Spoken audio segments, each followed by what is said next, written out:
Well, just in a matter of hours, Republican voters in the US state of Iowa will begin making their choice for the party's next presidential nominee as the 2024 race for the White House gets underway. Iowans will have to brave some brutal weather to make their voices heard, with wind chills as low as 45 degrees below zero and continued heavy snow expected across the state. Presidential hopefuls spent Sunday crisscrossing the state looking to drum up last-minute support ahead of the first-in-the-nation caucuses. With the latest polling showing Donald Trump well ahead of his two closest competitors, Nikki Haley and Ron DeSantis are hoping to win over those voters unwilling to commit to Trump. While Iowa kicks off the voting, each candidate is also looking ahead to the next contest and hoping to head into the New Hampshire primary with as much support as possible. Our Jeff Zeleny looks at what's at stake on Monday in Iowa. Brave the weather and go out and save America, because that's what you're doing. Donald Trump is eyeing a knockout victory in Iowa, hoping the first contest sets him on a rocket ride to the Republican nomination. Tomorrow, January 15th, I need each and every one of you to get out. Everybody, get out. Just get out and vote. You got to bring your friend. You know, we say plus 10, so plus 10 or plus 2 or plus 20, but bring them all out, because we have to set the stage for November. Nikki Haley and Ron DeSantis in a furious scramble for second place, even as they work to sow seeds of doubt about the electability of the former president. Here in Iowa, you have the ability to change the trajectory of American politics. Do something. You can be the start of the solution that we have. The closely watched Des Moines Register Iowa poll, which showed Trump with a commanding lead, found that 68% of likely caucus goers have made up their minds, but a quarter of voters are still deciding. You're one of those here today. I hope after this that you commit to us and come out tomorrow and help us. The stakes are remarkably high for the Florida governor, who's placed his hopes on a strong Iowa finish. He's counting on a robust organization to ward off a late shift towards Haley. As the former South Carolina governor took the stage at weekend rallies, Drew Klein navigated the snow-covered streets of the Des Moines suburbs, going door to door in search of Haley supporters. Certainly encourage you to get out there. Obviously, we're stomping for Haley. Some Republicans said they intended to brave the elements. Others did not. Do you plan on caucusing on Monday? No. Not going to get out? It's too cold, buddy. What do you think the weather is going to do for turnout on caucus? There are folks that are going to decide to stay home for sure. We're trying to overcome that as much as possible by, just kind of laying out to them the gravity of their votes and their participation, what that means when you're deciding between the couch at 70 degrees or -5 degrees outside of your front door. It's tough to get people to go. Tonight, the frigid weather remains the biggest wild card in a race that has been remarkably stable in its dominance by Trump. From summer to winter, with one of his biggest worries now being complacency among supporters. We got to be sure that we put this thing away. The Iowa caucuses come at a critical moment for the Republican Party, as voters render the first judgments on whether to choose Trump for a rematch with President Joe Biden or move in a new direction. Ann Wagoner said she intends to skip her weekly Bible study to attend her caucus. She knows Trump holds a commanding lead, but she'll support Haley to keep the Republican primary going beyond Iowa. She needs to know that people are behind her, and the world needs to know that we're serious. In the final hours of campaigning before the Iowa caucuses, the weather certainly is a chief concern for all of the campaigns and the candidates. It is simply out of their hands, with the exception of what they're trying to do to keep their supporters warm and get them to those caucus sites all across Iowa. As Nikki Haley and Ron DeSantis battle for second place, perhaps a bigger question is, can either of them be a roadblock for Trump's march to the nomination? Jeff Zeleny, CNN, Des Moines. Ron Brownstein is a CNN senior political analyst and senior editor at The Atlantic. He joins me now from Iowa. Always great to have you with us. Hi, Rosemary. Good to be indoors. Absolutely. Good time to be indoors. So Iowa, of course, the first major test of the presidential race, is proving to be a fierce battle for second place between Nikki Haley and Ron DeSantis, while Donald Trump enjoys a commanding lead. So who will likely win that coveted second spot? And how might the weather play into this, given this will be apparently the coldest Iowa caucus on record? Yeah, it's my 9th Iowa caucus. It's certainly the coldest one that I can remember. You know, the late polling shows Nikki Haley doing a version here of what she's doing elsewhere, which is that she is consolidating the parts of the party that are the most alienated from the Trump stamp on what the GOP has become. And that's allowed her to move past Ron DeSantis in the final polls, even though DeSantis has put a much greater effort here. He's really staked his whole campaign on Iowa. We'll see if she can maintain that lead in practice tomorrow night, because two reasons. One, DeSantis does have a stronger organization. And second, Haley is relying on the parts of the Republican coalition that feels the least attached to the modern Republican Party. And whether they will feel sufficiently motivated to come out on a night when it's going to be below zero, black ice, and, you know, horrific wind chills remains to be seen. The larger point, of course, is they both have a long way to go to make Donald Trump sweat. And it's not just the temperature, why I say that.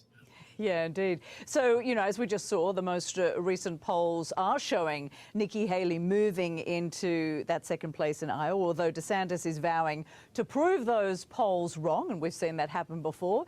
But if Haley does win that second spot, should DeSantis and the others bail out of this presidential race, with Haley looking like she could very well win the next big test in New Hampshire, or if not win, at least be not far behind Trump? Yeah, you know, I guess I feel it doesn't really matter a huge amount whether DeSantis finishes a point or two ahead of Haley or she finishes 3 or 4 points ahead of him. Either way, it is kind of a dead end for the Florida governor. As I said, he has staked essentially his whole campaign here. He's followed the playbook that the last 3 Iowa winners used: Mike Huckabee in 08, Rick Santorum in 12, Ted Cruz in 16. He's burrowed in. He's visited all 99 counties. He's invested heavily in an organization. He's steered his message to the right. He's attracted tremendous support from the state political leadership, from the governor to the Republican leaders in the House, State House and Senate, to most of the key evangelical leaders in the state. It's kind of reverse New York, New York. If he can't make it here, can he make it anywhere? He is, polling very poorly in New Hampshire. I think if he does not surprise with an unexpectedly close finish to Trump that gives him some momentum, his race, I think, is effectively over, whether he wants to acknowledge it right away or not. Interesting. And of course, if Nikki Haley goes on to win the upcoming primary in New Hampshire, or at least comes really close behind Trump, how might Trump respond to such an outcome? And how could a Haley win change the trajectory of this presidential race, do you think, going forward? Yeah. We're already seeing just tremendously asymmetrical warfare where Trump is both sharply criticizing DeSantis and Haley and spending a lot of money on television, on ads, initially on DeSantis, now more and more on Haley, attacking them. I believe that the figure is now up to $32 million in spending by the Trump super PAC against Haley and DeSantis. Meanwhile, the combined amount that Haley and DeSantis have spent against each other is $38 million, but they've only spent $1 million between them against Trump, and Haley, when she differentiates herself from Trump, tries so hard to avoid any kind of value judgment. It's time we need a new generation of leadership. I can win a bigger victory and elect more Republicans, on my coattails. Chaos follows him rightly or wrongly. I mean, I think those 3 words will kind of be the epitaph of her campaign.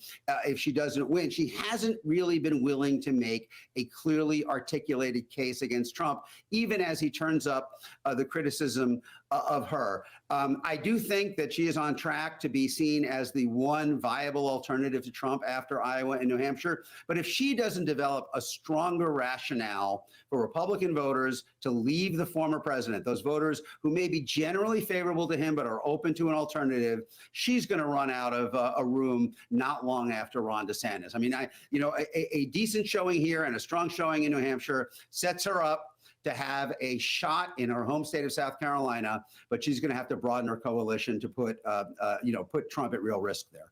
Yeah, indeed. Not long now, we'll know the outcome of the Iowa caucuses. We'll see what happens there. Ron Brownstein, many thanks for joining us. Appreciate it. Hello and welcome guys my another video. তো আমি যে টপিকটা নিয়ে আজকে আপনাদের সাথে share করব সেটা হচ্ছে ফ্রিল্যান্সিং বিষয়ক একটা ভিডিও। এটা হচ্ছে ফ্রিল্যান্সিং একটা বিষয়ক একটা ভিডিও। আমি যদিও একটু বাইরে আছি, আজকে একটা মাঠের ভেতরে আছি। সো ফ্রিল্যান্সিং যারা করতে চান, ফ্রিল্যান্সিং সেক্টরের অনেক ওয়ে আছে যেগুলোর মাধ্যমে আপনারা ভালো একটা আর্নিং জেনারেট করতে পারেন। সো সেক্ষেত্রে আপনাকে অবশ্যই অনেক স্ট্রাগল করতে হবে, সে বিষয়গুলো বুঝতে হবে। আর বিশেষ করে ফোনের মাধ্যমে ফ্রিল্যান্সিং করা কোনোভাবেই পসিবল না। ফ্রিল্যান্সিং করতে হলে অবশ্যই একটা ল্যাপটপ অথবা কম্পিউটারের প্রয়োজন হয়। এবং যারা হলো বিভিন্ন ওয়েতে ইউটিউবের মাধ্যমে এবং বিভিন্ন ওয়েতে ফ্রিল্যান্সিং বিষয়ে অনেক ভিডিও বানায়, এগুলো আসলে ফেক। তারা আসলে ভিউজের জন্য এই কাজটা করে। সো আমার ভিডিওটা ভালো লাগলে অবশ্যই শেয়ার করবেন, লাইক করবেন, কমেন্ট করবেন। এবং ফ্রিল্যান্সিং বিষয়ে টিপস ট্রিক্স সবই দেওয়া হবে এই চ্যানেলে। সো আপনারা চ্যানেলটাকে ফলো করবেন, তাহলে ফ্রিল্যান্সিং বিষয়ে সব হলো ক্যাটাগরি সম্পর্কে জানতে পারবেন এবং ফুল টাইম সাপোর্ট পাবেন। তো ফ্রিল্যান্সিং শুরু করার প্রথম ওয়েটা হতে পারে আপনার হলো আপনি ডিজিটাল মার্কেটিং দিয়ে শুরু করতে পারেন। কারণ ডিজিটাল মার্কেটিং করলে আপনি হলো মানে ফ্রিল্যান্সিং বিষয়ের সব বিষয়ের উপর একটা ধারণা নিতে পারবেন। ফেসবুক, ইউটিউব, আদার্স সাইটগুলো সম্পর্কে ডিজিটাল মার্কেটিং থেকে আপনি ধারণা নিতে পারবেন। আপনি ইউটিউব প্ল্যাটফর্মে কাজ করতে পারেন এবং ইউটিউবের যে ক্যাটাগরিগুলো আছে, ইউটিউব চ্যানেল একটা চ্যানেল গ্রো করতে হলে কী করা লাগে এবং চ্যানেলের হলো মনিটাইজ কীভাবে আনবেন, বেশি ভিউ কীভাবে পাবেন, এগুলো সম্পর্কে অবশ্যই আপনাকে জানতে হবে এবং বুঝতে হবে। না বুঝলে কিছুই করতে পারবেন না। সো এই বিষয়গুলো মোস্ট ইম্পর্টেন্ট, যে আপনাকে অবশ্যই অনেক স্ট্রাগল করতে হবে এবং একজন কন্টেন্ট ক্রিয়েটর হতে হলে অবশ্যই সেটার প্রতি একটা ধারণা নিতে হবে আপনাকে। সো আমি অবশ্য আজকে একটু বাইরে আছি, একটা মাঠের ভেতরে আছি এলাকারই। সো আজকে এই পর্যন্তই। নেক্সটে কোনো ভিডিওতে অবশ্যই দেখা হবে। চ্যানেলটাকে সাবস্ক্রাইব করে সাথেই থাকুন। ধন্যবাদ।